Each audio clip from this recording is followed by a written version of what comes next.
السلام عليكم مشاهدينا الكرام، طابت أوقاتكم بكل خير. نشرة الظهيرة على الأولى مباشرة وتتابعون في أبرز عناوينها. واش شريف انت واش باقي ما باغيش تخرج تقلب على خدمه؟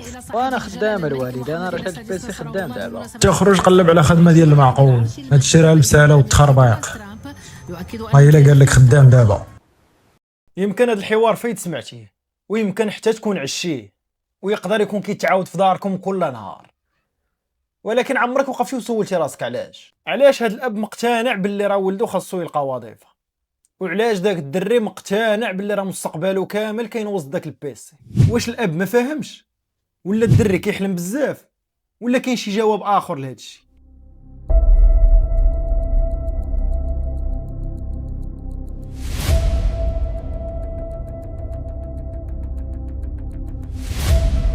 المشكل ان كل واحد فيهم مقتنع باللي عنده الحق. الاب كيشوف باللي راه الاستقرار هو النجاح، والدري كيشوف باللي راه المخاطره هي اللي غتوصلو فين بغا. الاب كيخاف من المجهول، والولد خايف من انه يعيش نفس الحياه اللي عاشها بواه. ودابا شوف هاد المفارقه العجيبه، شوف دابا باك كل نهار كيقول لك ونوض قلب على خدمه، واخا يكون الصالير قليل المهم مضمون، وانت كل نهار كتقول ليه علاش غنقبل بصالير محدود وانا نقدر ندير شي حاجه كبيره. باك كيشوف باللي راه المخاطره غير تهور، والولد كيشوفها فرصه. والمشكل ماشي ان واحد فيهم ذكي والثاني لا، او لا واحد فيهم باغي الخير والثاني لا، وبالعكس راه بجوج كيشوفوا نفس الحاجه، بجوج باغيين مستقبل زوين، غير الطريقه اللي كتبان لكل واحد فيهم مختلفه. وهذا الصراع راه ما بداش غير اليوم، راه ماشي بسبب التليفون وماشي بسبب السوشيال ميديا، وهاد القصه راه بدات من زمان، من نهار كان المغرب مختلف وكان حتى معنى النجاح باقي مختلف. اذا لا بغينا نفهموا علاش الاب كيهضر بهاد الطريقه وولدو كيجاوب بهاد الطريقه، خاصنا نراجعوا شويه اللور ونشوفوا كيفاش كان الحلم اللي ربى واحد الجيل كامل.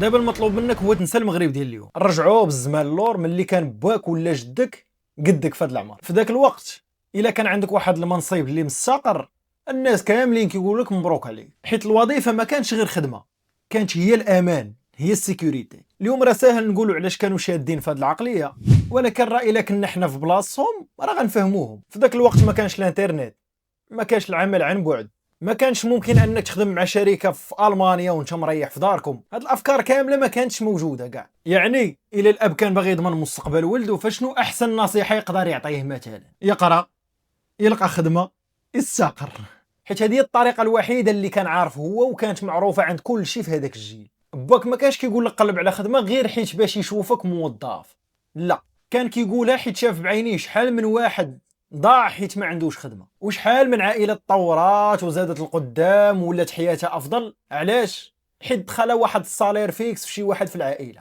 اليوم حنا كيبان لينا داك الصالير غير رقم، اما بالنسبه للجيل ديال والدينا فراه كان راحه، كان ضمانه ان الكرا غيتخلص، ان الضو ما غيتقطعش، ان الماكله غتبقى موجوده الشهر كامل، وان الوليدات غيكملوا قرايتهم عادي، وان ولا مرض شي حد غتلقى باش تجيب ليه الدواء وديه للسبيطار. لهذا ملي كان الاب كيزير ولده انه يمشي يقرا، راه ما كانش كيضغط عليه بلا سبب، راه كان كيشوف هاد الطريقه راه هي الامان اللي كيقلب عليه، واللي يقدر هو براسو كان ما لقاهش. ويمكن اكبر غلط كنطيحوا فيه اليوم هو كنحاسبوا هاد الجيل ديال دابا بالعقليه ديال 2026، وهذا راه غلط، حيت الانسان كيعطي النصيحه اللي نجحات معاه هو، ماشي اللي غادا تنجح مورا 30 عام. ولكن راه العالم ما بقاش هو نفسه، وفي واحد السنوات قليله وقع واحد التغيير ما كان كيتسناه حتى واحد. تغيير خلى آلاف الشباب اليوم يحلموا بشي أحلام اللي والديهم ما كانوش كيقدروا يتصوروها أصلا.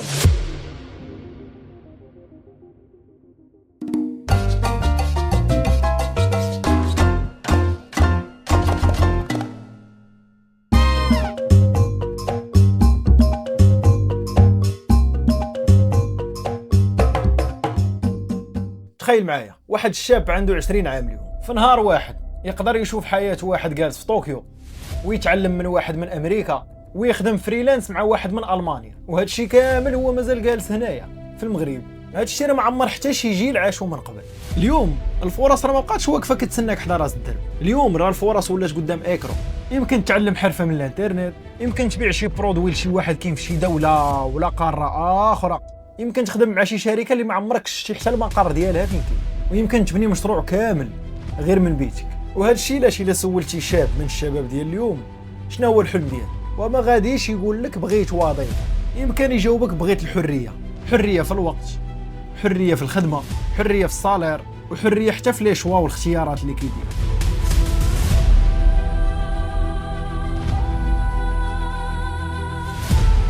واحد باغي يدير شركه، واحد باغي يخدم مبرمج، واحد باغي يهاجر، واحد باغي يولي صانع محتوى كري الكونتوني، واحد باغي يخدم غير عن بعد، واحد اخر باغي يسافر ويخدم من اي بلاصه فين ما كان. هاد الاحلام كامله ما جاتش من فراغ، جات حيت العالم اليوم تبدل. ولكن كاين حاجه مهمه خاصنا نفهموها، هاد الجيل راه ما تبدلش بوحدو، راه العالم اللي داير به كامل تبدل.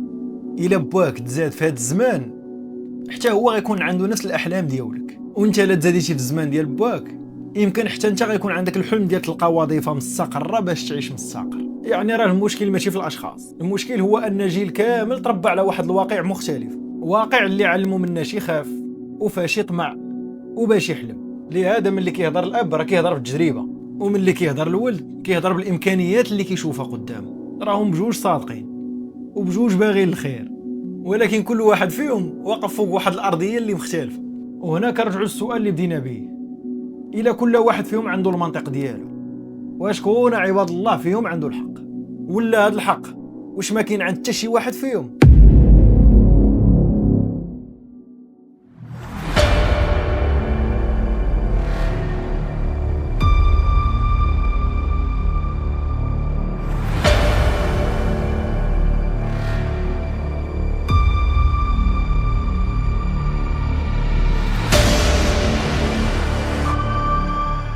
ومن بعد هذه الرحلة كاملة يمكن خاصنا نبدلوا السؤال، ماشي شنو هو الحلم المغربي، ولكن واش كاين حلم مغربي واحد أصلا؟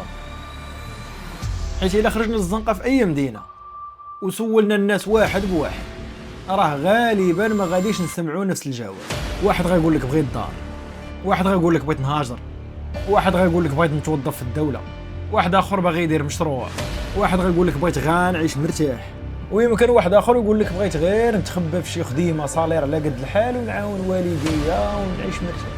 الاحلام مختلفه حيت الناس مختلفه، كل واحد زاد في ظروف مختلفه وكبر في عائله مختلفه وعاش تجارب مختلفه، ولهذا من الطبيعي يكون الحلم مختلف. ولكن الا كان كل واحد كيمشي في طريق، واش كاينه شي حاجه اللي كتجمعنا حنا كاملين؟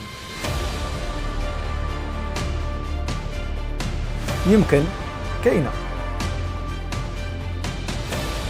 المغربي اللي باغي يهاجر، والمغربي اللي باغي يبقى، المغربي اللي باغي الوظيفه، وحتى المغربي اللي باغي يدير مشروع، كاملين كيقلبوا على نفس الحاجه. حياه فيها كرامه، حياه فيها استقرار، وحياه يحس فيها ان المجهود ديالو عنده معنى.